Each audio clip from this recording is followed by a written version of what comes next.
사업자 내고 꼭 해야 될 8가지 제가 다 알려드리겠습니다.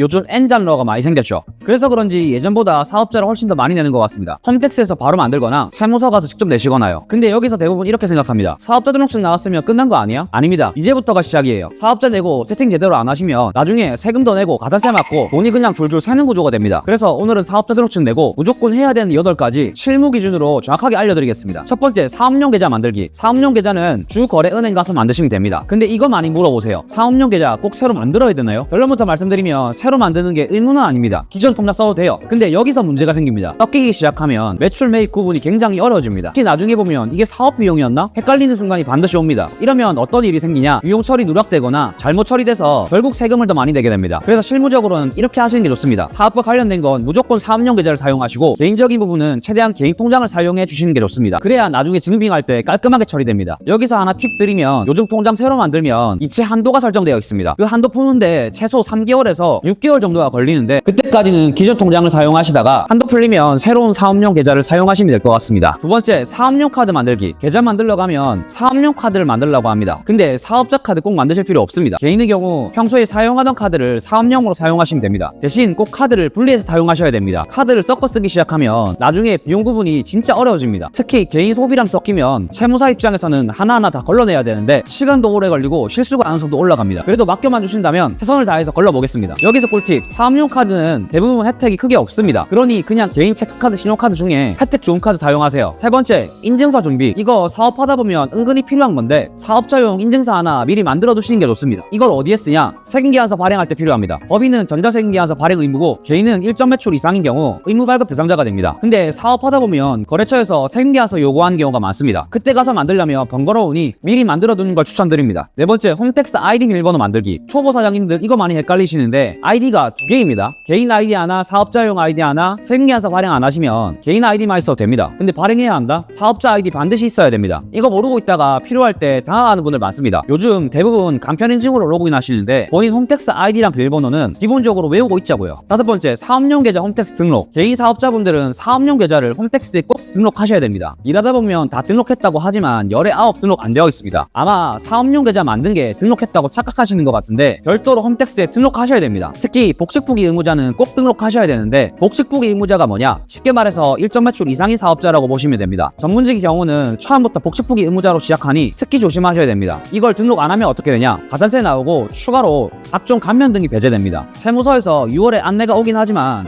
대부분이 놓칩니다. 그러니 가장 안전한 방법은 시작하자마자 등록하자고요. 여섯 번째, 홈택스 카드 등록. 법인의 경우는 등록 안 해도 되지만 개인의 경우 사업용 카드를 홈택스에 등록 안 하면 사용 내역이 자동으로 안 불러와집니다. 그럼 부가세 신고 때마다 엑셀로 따로 정리해서 세무사한테 전달해야 됩니다. 상당히 번거롭겠죠. 그래서 반드시 등록하셔야 됩니다. 여기서 중요한 포인트 몇 개 짚어드리면 첫 번째, 본인 명의 카드만 등록 가능합니다. 와이프 카드, 부모님 카드 등록 안 됩니다. 두 번째, 카드 재발급 받거나 갱신하시면 다시 등록하셔야 됩니다. 일곱 번째, 현금 영수증 가맹 등록. 특히 의무발급 업종은 더욱 중요합니다. 현금 영수증 가맹을 안 하는 경우 추후 불이익이 생길 수 있습니다. 그래서 반드시 가맹 등록을 하셔야 되는데 방법은 3가지입니다. 첫 번째, 카드 단말기 설치 시 자동으로 등록됩니다. 두 번째, 홈택스 들어가서 직접 신청하시면 됩니다. 세 번째, 국세청 126에 전화하셔서 신청하시면 됩니다. 마지막 8번째, 세금계산서 챙기기. 이거 진짜 많이 놓칩니다. 인터넷 요금, 통신비, 정수기, 각종 렌탈 등 세금계산서 발급 가능한 경우가 많습니다. 근데 대부분 모르고 그냥 지나갑니다. 그러면 어떻게 되냐? 비용이 누락되고 세금을 더 많이 내게 됩니다. 이건 그냥 아는 사람만 챙기는 영역입니다. 그래서 처음부터 싹 세팅해 두시는 게 좋습니다. 지금까지 사업자 내고 해야 할 8가지에 대해서 알아보았습니다. 사업자 등록은 오늘 말씀드린 8가지만 제대로 해도 세금에서 손해볼 일 거의 없습니다. 반대로 이거 안 하면 나중에 몇 배로 고생하십니다. 실무에서 진짜 많이 보는 케이스입니다. 이런 현실적인 세금 이야기 계속 올릴 테니 구독과 좋아요 부탁드립니다.